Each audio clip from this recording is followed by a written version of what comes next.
Hello my dear friends, UGC NET class में आप लोग का स्वागत है। आज हम लोग टीचिंग एप्टीट्यूड लेक्चर 7 अंतर्दर्शन विधि और आत्मनिरीक्षण विधि के बारे में जानेंगे। ठीक है। अंतर्दर्शन विधि का मतलब होता है अपने आप में देखना, यानी अपने आप में निरीक्षण करना, है ना। अंतर्दर्शन करना मनोविज्ञान की सर्वाधिक, है ना, यह जो अंतर्दर्शन विधि है सबसे प्राचीन विधि मानी जाती है। कैसी विधि मानी जाती है? तो सबसे प्राचीन विधि मानी जाती है। अंतर्दर्शन विधि जो है मनोविज्ञान की सर्वाधिक प्राचीन विधि मानी जाती है। मनोविज्ञान की सर्वाधिक प्राचीन विधि मानी जाती है अंतर्दर्शन विधि। अंतर्दर्शन विधि को आत्मनिरीक्षण या आत्मनिष्ठ विधि भी कहते हैं। अंतर्दर्शन विधि को आत्मनिरीक्षण या आत्मनिष्ठ विधि भी कहते हैं।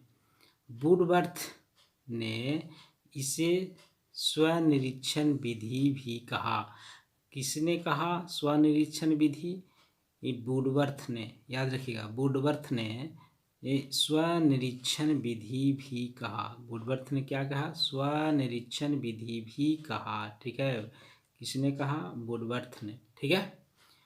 इस विधि के प्रतिपादन, अंतर्दर्शन विधि के प्रतिपादन जो थे संरचनावाद नामक, कौन से नामक? संरचनावाद नामक मनोवैज्ञानिक संप्रदाय के जनक, यानी अंतर्दर्शन विधि के प्रतिपादन संरचनावाद नामक मनोवैज्ञानिक संप्रदाय के जनक विलियम वुंट के शिष्य, किसके शिष्य थे? विलियम वुंट के शिष्य टीचनर ने किया था। याद रखिएगा, अंतर्दर्शन विधि के प्रतिपादन टीचनर ने किए थे।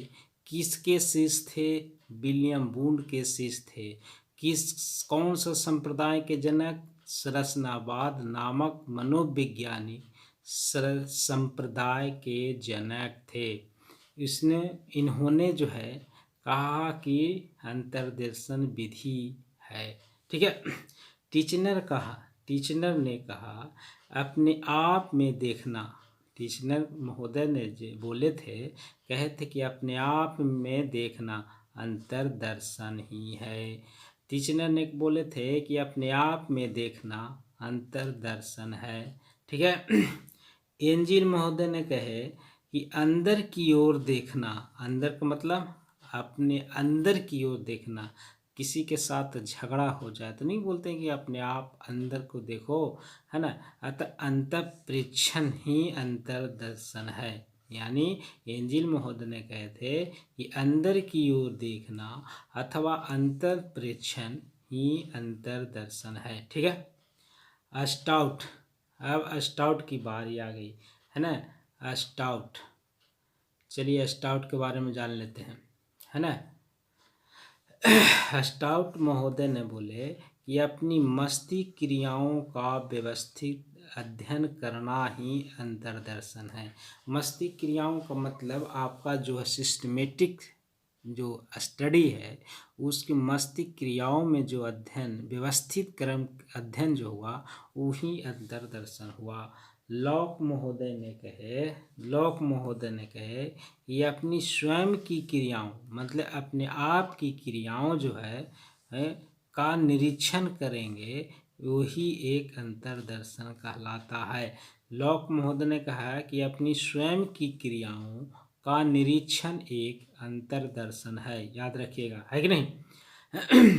स्टाउट ने बोले थे कि अपनी मस्तिष्क क्रियाओं का व्यवस्थित अध्ययन ही अंतर्दर्शन है। लॉक महोदय कहे कि अपनी स्वयं की क्रियाओं का निरीक्षण एक अंतर्दर्शन है। ठीक है। अब हम आगे बात करते हैं।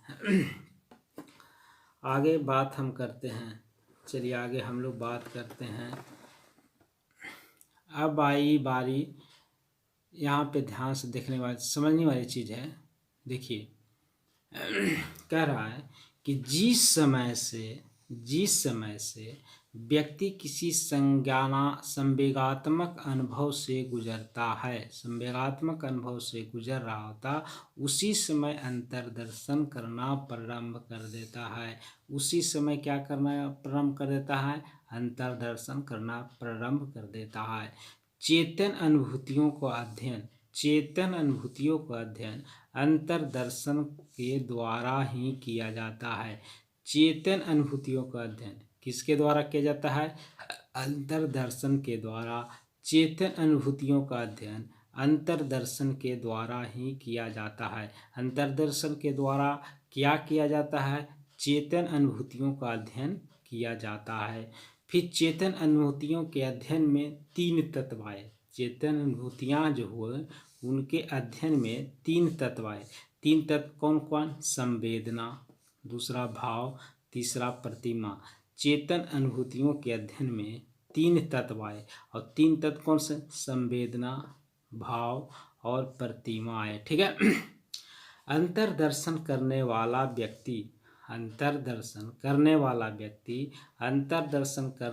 व्यक्ति किसी भी पूर्वाग्रह या पक्षपात की भावना से ग्रसित नहीं होना चाहिए। अंतर्दर्शन का मतलब हुआ है, पक्षपात का मतलब हुआ कि माने कि वह पक्षपात नहीं करना है। किसी व्यक्ति के बारे में आप जानते हैं तो उसको आप अंतर्दर्शन नहीं कर पाए, वो व्यक्ति अंतर, क्योंकि उस चीज़ के बारे में आप खुद जानते हैं, है ना। तो उस स्थिति में पक्षपात नहीं करना है। अंतर्दर्शन करने वाला जो व्यक्ति होता है वो हमेशा व्यक्ति जो है किसी भी पूर्वाग्रह मान लें कि वो पहले से जान चुका, अंतर्दर्शन नहीं न कर पाएगा। पक्षपात की भावना से ग्रसित नहीं होना चाहिए। उसकी अपनी अवधान प्रक्रिया है। अब अवधान का मतलब होता है ध्यान से देखना, उस ध्यान से देखना, है ना। ध्यान से देखना यानी अवधान का मतलब होता है ध्यान से देखना।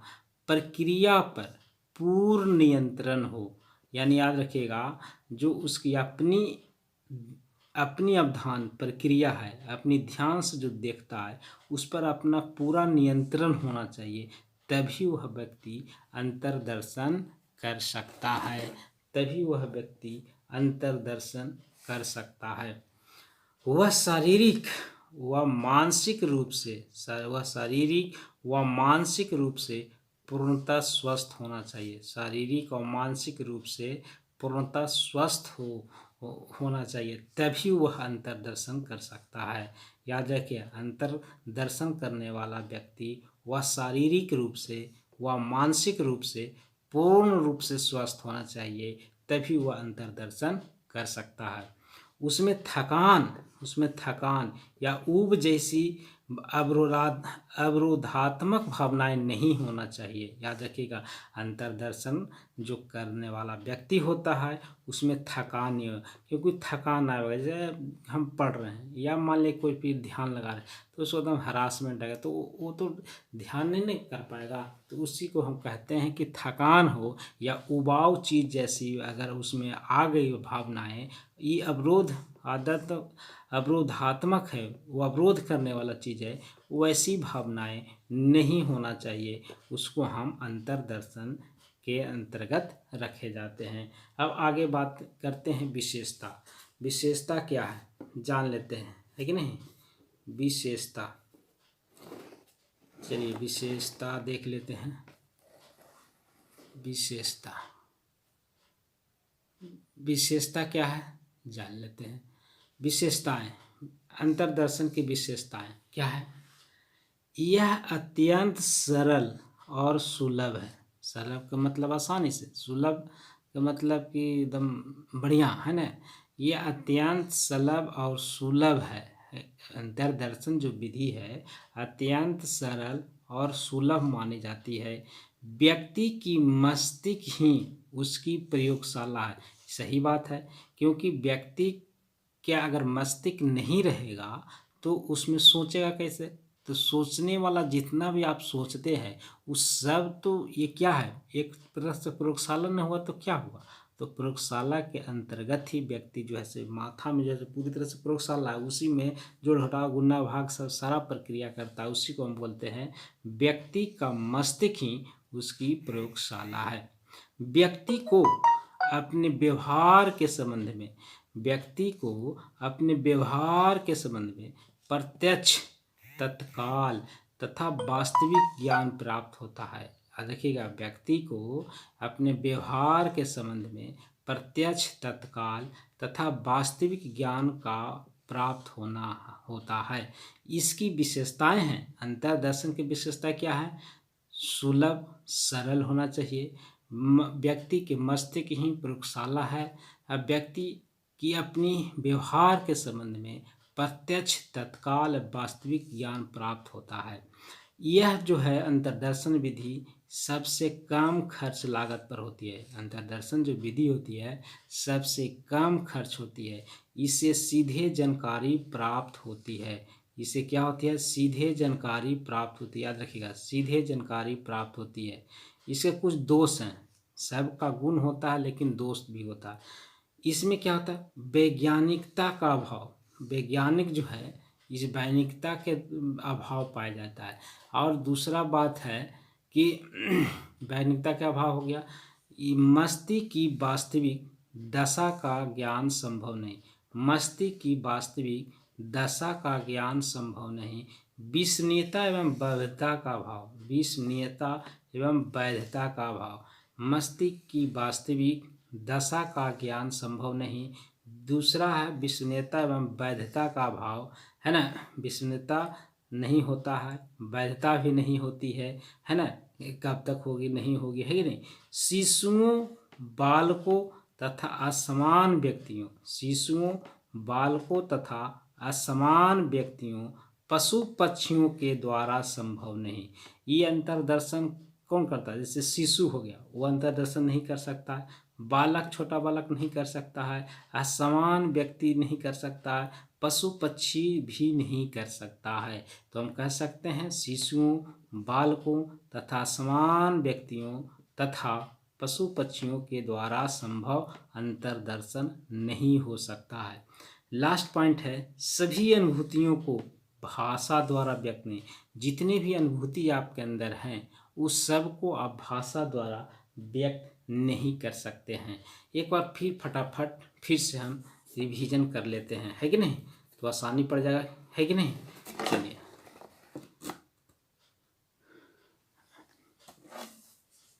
रिवीजन कर लेते हैं, फटाक से रिवीजन कर लेते ताकि एकदम माइंड में पूरा सेट हो जाए। अंतर्दर्शन विधि है, अंतर्दर्शन विधि को आत्मनिरीक्षण विधि या आत्मनिष्ठ विधि भी कहते हैं।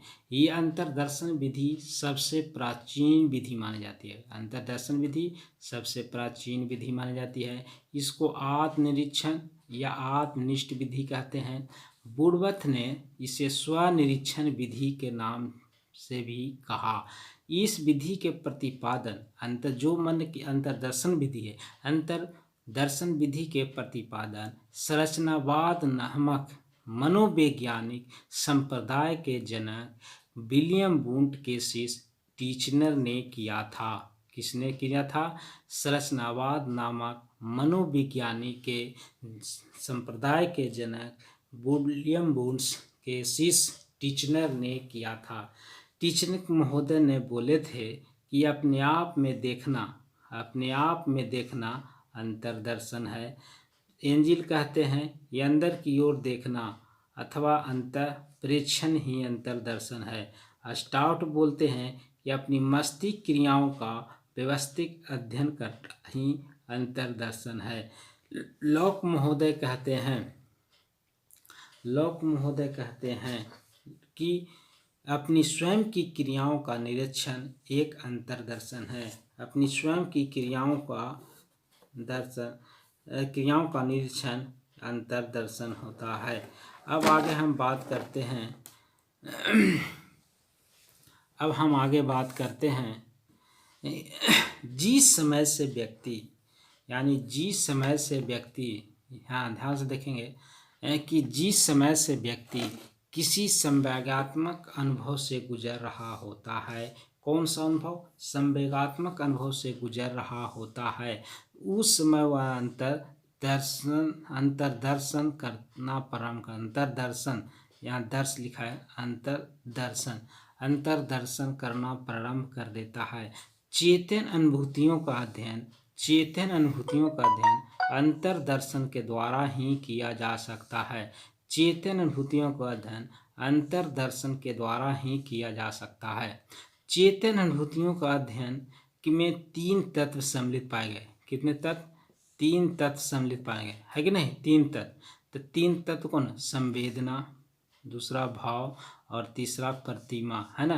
पहला संवेदना, दूसरा भाव, तीसरा प्रतिमा। अंतर्दर्शन करने वाला व्यक्ति किसी भी पूर्वाग्रह या पक्षपात की भावना से ग्रसित नहीं होना चाहिए। उसकी अपनी अवधान प्रक्रिया पर पूर्ण नियंत्रण होना चाहिए। वह शारीरिक व मानसिक रूप से पूर्ण स्वस्थ हो। उसमें थकान, ऊब जैसी अवरोधात्मक भावनाएं नहीं होना चाहिए, है ना? विशेषताएं इसकी क्या थी? विशेषता हम लोग पढ़ दिए थे, लेकिन फिर से एक बार हम दोहरा लेते हैं, है ना? विशेषता था कि ये अत्यंत सरल और सुलभ है। व्यक्ति की मस्तिष्क उसकी प्रयोगशाला है।